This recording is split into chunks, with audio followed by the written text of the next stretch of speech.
Versículo 44 del capítulo 2 de Lucas en lengua griega, que dice así: nomisantes de autoneina y entes sinodia elson gemeras jodon kai anesetun auton entois ingeneusin kai tois gnostois.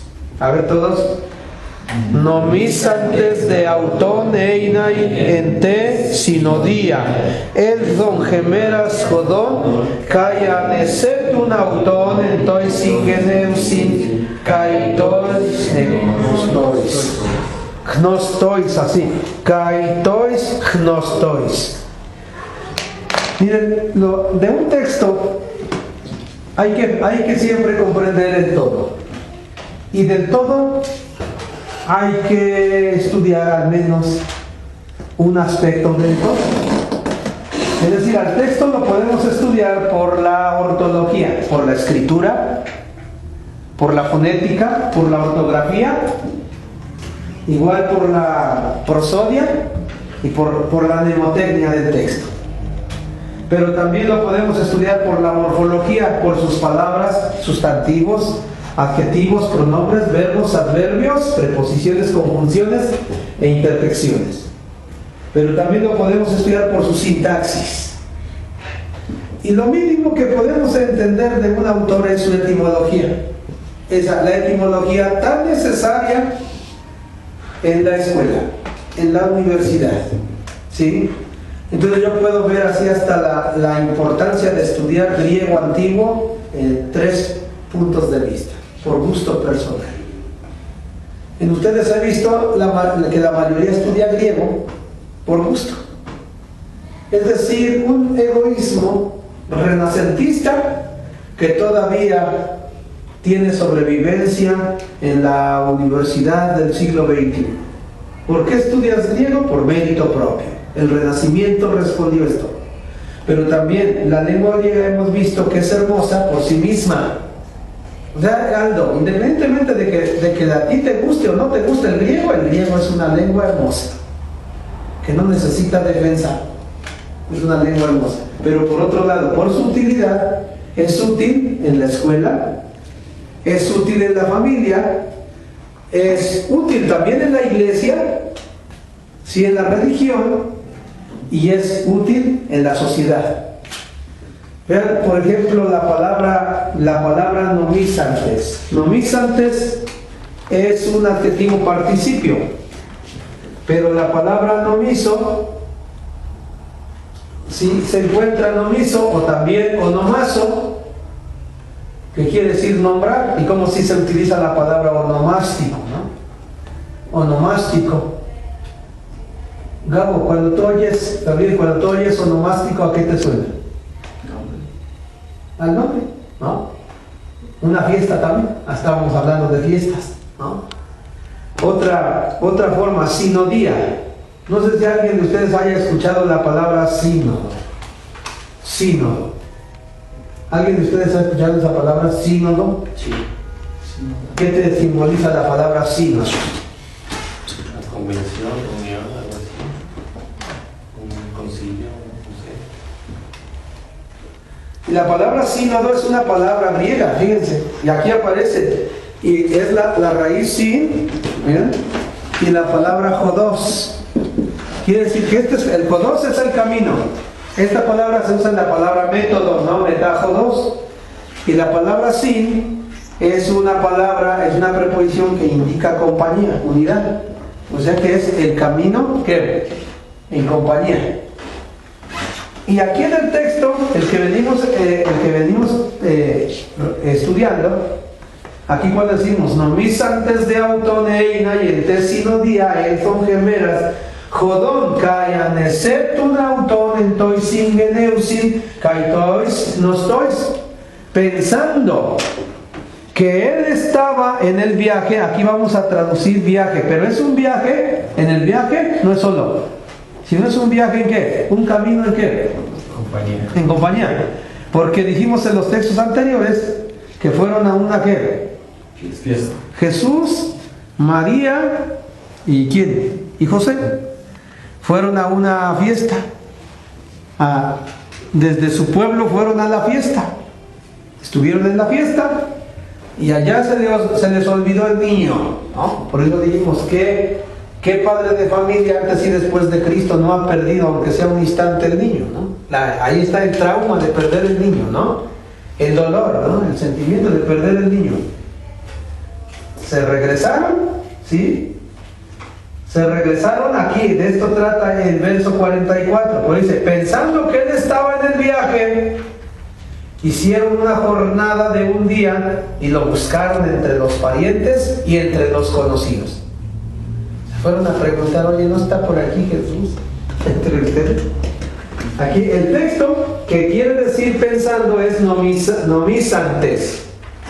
Nomisantes, pensando, es un participio. Pensando que él, el autor, estaba einai, es una oración completiva de infinitivo. Para que haya infinitivo debe haber un verbo de pensamiento. Vean aquí una tesis fundamental en las escuelas de lingüística y literatura hispánica, en las escuelas de letras, ¿sí? En las escuelas de lenguas, tantas escuelas de lenguas que hay, la perífrasis verbal. Para que haya perífrasis verbal necesitamos un verbo de pensamiento, un verbo de deseo, un verbo de costumbre, un verbo de sentido y un infinitivo. ¿Sí? Suele vivir, suele estudiar aquí pensando, ¿sí? Pensando que él estaba en décimo día. ¿En qué caso en décimo día? En dativo. Sinodía. ¿Qué nos dice que es dativo? La preposición. La preposición existe en todas las lenguas modernas. La preposición existe en latín, la preposición existe en griego y existen muchas lenguas indoeuropeas anteriores a la lengua griega. ¿Para qué sirve la preposición en cualquier lengua? Para indicar los complementos circunstanciales. Claro, para encabezar. El complemento circunstancial de cualquier índole. Llámese complemento circunstancial de separación, llámese complemento circunstancial de ¿qué? Instrumental. O complemento circunstancial, ¿qué? Locativo. Locativo. ¿Y aquí qué tipo de complemento es el tercero día? Locativo. Entonces, pensando que él estaba en el camino, ¿sí? En el viaje, hicieron, ahí está el verbo hicieron, este verbo elson. Vean este verbo, elson. Dijimos que este verbo es un aoristo segundo. Lo que hace que sea aoristo segundo es la raíz el, ¿más qué? ¿No más el sufijo? ¿De qué? De imperfecto. De imperfecto. ¿Que es la epsilon o es la omicron? Aquí está.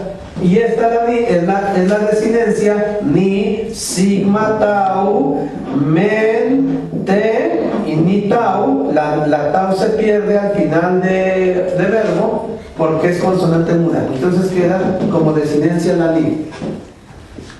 Y el verbo es ergomai. Este es el verbo ergomai, que quiere decir ir o venir. Así hicieron o marcharon o caminaron, ¿sí? ¿Qué es lo que entonces gemeras jodón es el gemeras jodón? Son dos palabras distintas. Gemeras es una palabra en genitivo y jodón es una palabra en acusativo. Jodón, se dice jodos y su genitivo va a ser jodú, su dativo jodó y su acusativo es jodón. No necesitábamos saber toda la declinación, basta con entender, ¿sí? La naturaleza del verbo. Elson, jodón, hicieron un camino, gemeras de un día. Cuando un sustantivo no tiene artículo, se sobreentiende el artículo indeterminado. Hicieron un camino de un día. Es decir, hicieron una jornada, de otra forma, de un día. Kai anesetun. Vean, el verbo anesetun es el verbo anaseteo. Este verbo lo usan todos los clásicos. Aristóteles lo usa desde el primer libro de la Metafísica, que quiere decir buscar. Quiere decir buscar. No sé en latín qué verbo ponga el texto de San Jerónimo. Ayúdame allí, Aldo. Con el verbo neseto. Ahora ven el correspondiente en latín. Sí, porque hay varios verbos en latín que significa buscar, pero puede ser que esté el verbo aspicere,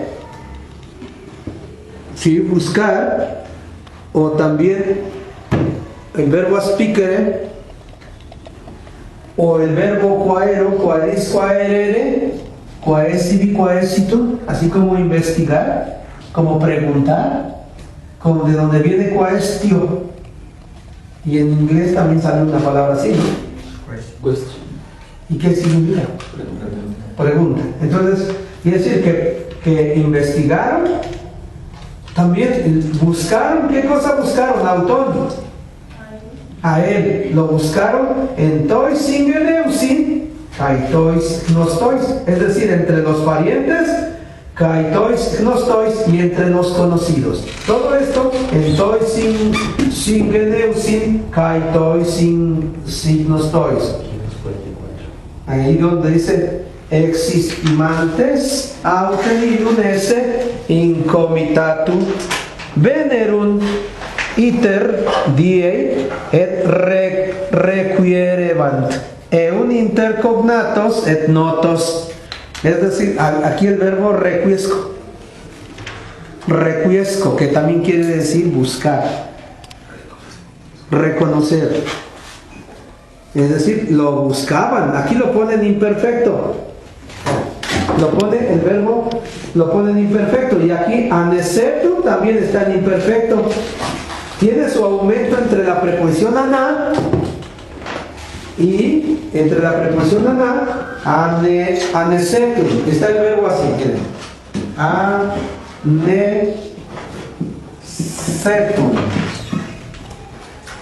Entonces quiere decir que aquí está el aumento entre la preposición aná y el verbo seteo. Era así la seteo más la ómicron, entonces se hace la desidencia. Se juntó la raíz vocálica, ¿sí? Epsilon, y la ómicron del sufijo de imperfecto.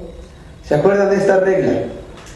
Que el sufijo y la raíz vocálica, ¿sí?, se contrae en el imperfecto y en el presente y se alargan. ¿Dónde? ¿En qué tiempo se alargan? En el auristo. En el auristo. Y como este es imperfecto, y es el verbo seteo o anaseteo, que quiere decir buscar, lo buscaron. ¿Dónde? Entre los parientes y entre los conocidos.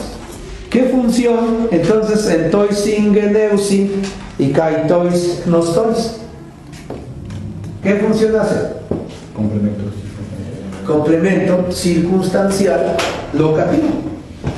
¿Qué función hace autón si el verbo anesetum es un verbo transitivo?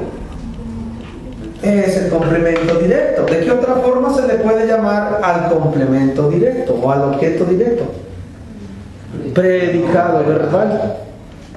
La gramática clásica habla de dos predicados: uno que sale del nombre, que se llama ¿qué? Predicado. Y uno que sale del verbo, que se llama predicado. Ahí está la conexión de estos estudios con los estudios escolares, tanto de educación básica como de educación media y como de educación superior.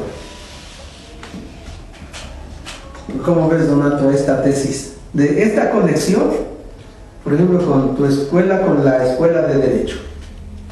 De que tal vez el mensaje religioso no importa en la facultad de Derecho, pero sí la cuestión científica que sale de un texto religioso y que hace falta cuando tú redactas una tesis, cuando tú haces un trabajo en la facultad de Derecho. ¿Cómo lo ves? Pues es todo el contexto cultural e histórico. Como lo dice usted, a veces es la sincronía y la diacronía, digamos, prescindiendo de las cuestiones religiosas. En la UNAM escuché una tesis que dice el doctor Pedro Tapia Zúñiga cuando presenta en la carrera de letras clásicas un texto de San Lucas. Dice esto: prescindiendo de cuestiones religiosas, dogmáticas y teológicas, Lucas es un autor griego de la época imperial. Hasta me aprendí el fragmento. Me gustó. Porque en estos tiempos donde la situación religiosa está color de hormiga, como decía un maestro, ¿por qué crees que digan color de hormiga? A ver, Mayra, también debemos saber costumbres, pensamientos, a veces chistes para la docencia. Porque un docente sin chistes ha de aburrir, ¿no?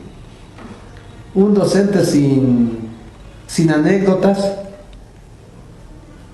porque todo el mundo anda sugiriendo al maestro, ¿no? Ven que ahora en las redes sociales dicen maestro, que no emociona a un discípulo, no debería llamarse maestro. O sea, que no lo emociona para el estudio. Andan diciendo esto, ¿no? Y casi siempre suben videos de desprestigio para maestros. Y casi siempre ponen videos de maestros que no saben para desprestigiar a toda la planta docente del país. Yo recuerdo una anécdota, andaba allá en el centro histórico de la ciudad de Puebla. ¿Conocen la fuente de San Miguel, chamacos? ¿Sí? ¿Conocen la fuente de San Miguel? ¿Abraham? Porque qué tal que un día te ves ahí con la novia, nos vemos en la fuente de San Miguel y no sabes cuál es. Sí, Donato, ¿conoces la fuente de San Miguel? Elías. A ver, dile dónde está la fuente de San Miguel. Donato. Es la que está en el Zócalo, ¿no? Tiene San Miguel. Y es una fuente. Y es una fuente. y tiene agua. Tiene agua. Sí, conocen la fuente de San Miguel. Bueno, yo ahí estaba en la fuente de San Miguel y estaba con una cámara haciendo preguntas el 12 de octubre. Y se acercan, me dieron, yo creo que medio paisano así, dijeron, pues este lo agarramos, ¿no? Órale. Me preguntaron, oiga, ¿qué se celebra el 12 de octubre? ¿Qué se celebra en 1492? Y yo dije, la publicación de la primera gramática en lengua española por Elio Antonio de Nebrija. Y entonces como que esperaban que uno dijera lo mismo, ¿no? Que te preguntan en la clase de la primaria, ¿no? ¿Cuál es? El descubrimiento de América. El descubrimiento de América. Entonces, pero yo dije una cosa nueva, ¿no? La publicación de la primera gramática española por obra de Elio Antonio de Nebrija. ¿Sí? Que los maestros conozcamos. Dicen así, a veces nos critican en otros medios. Es que los maestros no conocen, no saben nada de lengua española. Te están preguntando sobre los tiempos. Un pretérito imperfecto, un copretérito, un antepretérito, pero cuando les preguntan, a ver, ¿tú qué estás preguntando? A ver, un auristo. ¿Qué cosa es un auristo? Es un tiempo verbal. ¿Qué es un pretérito imperfecto? ¿A qué equivale un pretérito perfecto del griego al del latín y al del español? Ahí estamos haciendo la sinopsis. O sea que no solamente andamos reprobados los maestros, sino también los diputados, también los senadores, también los gobernantes, porque el que va reprobado en esta asignatura es México. No, es México. Pero no solamente México, sino muchas naciones que requieren de todos estos conocimientos. Miren, yo aquí en este texto de Lucas veo la perífrasis verbal. Observen, nomis antes es un verbo de pensamiento. Y eina, un infinitivo. Ahí está. Después tenemos el te sinodía, es un complemento circunstancial locativo. Supongamos que están en un examen. Vamos a pensar, Abraham, que estás en un examen, pero el examen no es aquí en una escuela de México, sino que por tu alto nivel académico te ganaste una beca a Londres o a París o a Alemania o a Italia, y allí te preguntan ¿y qué es un complemento circunstancial? Con los elementos que nos dan en la escuela primaria, secundaria y preparatoria muy rara vez podemos responder. ¿Por qué? Porque la educación oficial ha descuidado la etimología de las palabras.